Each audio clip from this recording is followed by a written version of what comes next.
안녕하세요. 괴담 들려주는 낚시꾼 괴담록 괴담집사입니다. 여러분 그런 얘기 들어보셨죠? 우리 민담의 뱀은 특히 집에 있는 구렁이는 건들지 말라는 그런 말이 있는데 이 정도는 거의 다들 알고 계시겠죠? 이번 이야기는 이 구렁이와 관련된 사연입니다. 이번 괴담은 괴담록 구독자이신 뭐든지 발리 성철님께서 제보를 해주신 사연입니다. 뭐든지 발리 성철님 사연 제보 감사합니다. 그럼 뭐든지 발리 성철님의 사연 제가 떨어보도록 하겠습니다.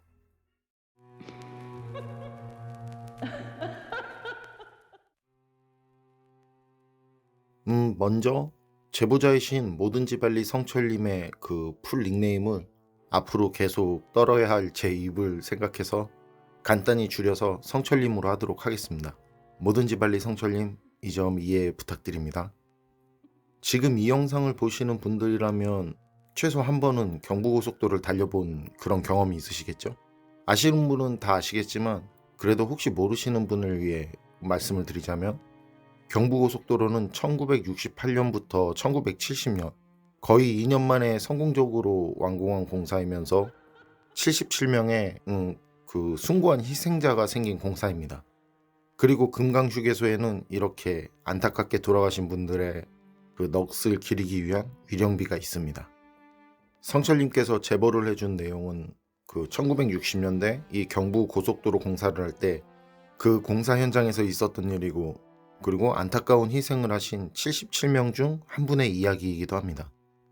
경부고속도로 공사는 시공에 16개 업체와 3개 건설 공병단까지 참여했었고 1년에 893만 명 정도의 인원과 165만 대 이상의 장비가 투입된 규모와 성과 모두 우리나라 역사상에 남을 초대형 공사였습니다. 성철님께서 보내주신 내용은 그 많은 현장 인원과 장비들 중 포크레인 장비 기사와 관련된 내용인데요. 당시 포크레인 기사가 담당한 공사 구간은 공사를 하기에 꽤 험한 구간이라 작업에 차질이 좀 있었나 봐요. 그래서 위에 있는 관리자급 책임자들도 상당히 신경이 날카로운 상태였고요. 이런 상황에서 포크레인 기사는 간밤에 꿈을 꾸게 되는데 그 꿈 내용이 뭐냐면, 왜 우리도 그렇잖아요. 걱정이나 고민이 있거나 하면 그게 꿈에서도 나오고 그러잖아요. 막 잠꼬대도 하고 꿈에서 해결책을 찾을 때도 있고. 이거 혹시 저만 그런 건가요? 뭐 어쨌든 그 포크레인 기사는 공사 구간이 너무 험하고 힘들다 보니까 평소에도 계속 그 생각만 해서 그런지 꿈속에서 어두운 밤에 공사가 계획된 구간을 걸어가면서 공사 구간을 살피고 있었는데 검은 도포를 입고 검은 갓을 쓴 노인이 저만치 앞에서부터 무서운 표정을 하고 기사에게 걸어오더래요. 그런데 그렇게 걸어오는 느낌이 걷기는 걷는데 마치 공중에 떠서 걷는 느낌으로 아주 빠르게 걸어왔다고 합니다. 그리고 기사 바로 앞까지 와서 기사 얼굴에 자신의 얼굴을 아주 바짝 붙이고 얘기를 하는데, 네가 이곳 땅을 파헤칠 생각이로구나. 그러나 네가 살고 싶다면 당장 그만두거라. 이건 당부가 아니야. 내 너를 위해 하는 얘기니 잘 듣고 명심하거라. 그리고 그 갓을 쓴 검은 복장의 노인은 스쳐 지나가듯 포크레인 기사의 몸을 지나서 사라졌다고 하는데요.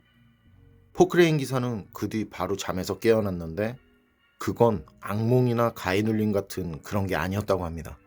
마치 조금 전 얼굴을 마주보고 얘기한 것 같이 아주 생생한 느낌이었다고 합니다.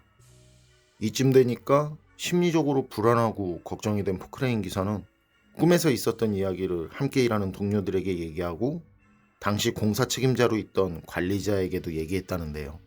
그 말을 들은 관리자는 지금 중요한 공사를 하는 시점에서 그깟 꿈 얘기 하나에 공사 변경을 하라는 거냐며 공사를 진행했는데, 생각해보면 현실적으로도 당연한 거고 맞는 거겠죠. 뭐 꿈을 꾼 당사자야 매우 찝찝하겠지만 현실적으로 중요한 공사인데 꿈자리가 좋지 않다고 그 공사를 중단해야 한다고 하니 현실적으로는 저도 꿈 얘기를 들은 입장이라면 어쨌든 그렇게 공사를 진행한 뒤 얼마 지나지 않아서 포크레인 기사와 주변 동료들은 무언가를 보고 굉장히 소스라치게 놀라고 기겁을 했다고 합니다. 그들이 보고 놀란 건 땅속에서 나온 커다란 구렁이 때문이었다고 하는데요. 포크레인 기사가 땅을 파던 곳에서 아주 시커멓고 정말 커다란 구렁이가 나왔는데, 그 구렁이는 포크레인에 찍혀서 그 자리에서 피를 흘리면서 마치 포크레인 기사를 원망이라도 하는 듯 포크레인 기사 쪽으로 고개를 든 모습으로 죽어 있었다고 해요. 순간 공사 현장은 이 일로 술렁였지만 그것도 잠시, 그저 단지 땅속에 있던 그냥 큰 구렁이 한 마리였을 뿐이라며 바로 다시 공사는 시작되었는데, 그렇게 공사를 조금 진행했을 때 날이 갑자기 어두워지고 금세 하늘에는 시커먼 먹구름이 끼는가 싶더니 동시에 굵은 소나기 같은 장대비가 내리기 시작했다고 하는데요. 그때 당시 현장에 있던 사람들은 하늘에 구멍이 난 듯 그렇게 내리는 비를 보면서 이 정도면 소나기 같으니까 비가 멈추면 다시 시작하기로 하고, 그쯤에서 공사를 멈추고 비가 멈추기를 기다렸다고 합니다. 그리고 그날은 온종일 그 굵은 비는 멈추지 않았다고 합니다. 그리고 그날 밤 그 포크레인 기사는 원인도 모른 채 잠을 자다가 안타깝게 숨을 거뒀다고 합니다. 일단 이런 모든 일들이 실제로 벌어진 일이니까 부정은 못하고 그냥 모두 우연에 불과하다고 하는 사람들도 분명 있겠지만, 사실이야 우연이든 아니든 아니면 어찌되었든 개인적인 생각엔 그날 그 현장에 함께 있었던 사람이었다면 아무렇지 않은 듯 그냥 넘어가긴 힘들었겠다는 생각이 듭니다. 여러분은 어떻게 생각하세요? 저는 이런 민담과 연결되는 사건이나 사고들을 보거나 들으면 정말 그런 이야기들이 괜히 생긴 말은 아닌 것 같다라는 생각이 드는데, 그날 포크레인 기사의 생생한 꿈과 죽어서 나왔다는 그 시커먼 구렁이, 그리고 이유 없는 안타까운 포크레인 기사의 죽음, 이것들은 과연 모두 다 어쩌다 그냥 일어난 우연일까요? 괴담록 오늘 이야기는 여기까지입니다. 그럼 저는 다음에 또 다른 사연으로 찾아뵙겠습니다. 늘 건강하시고 평온하세요. 감사합니다.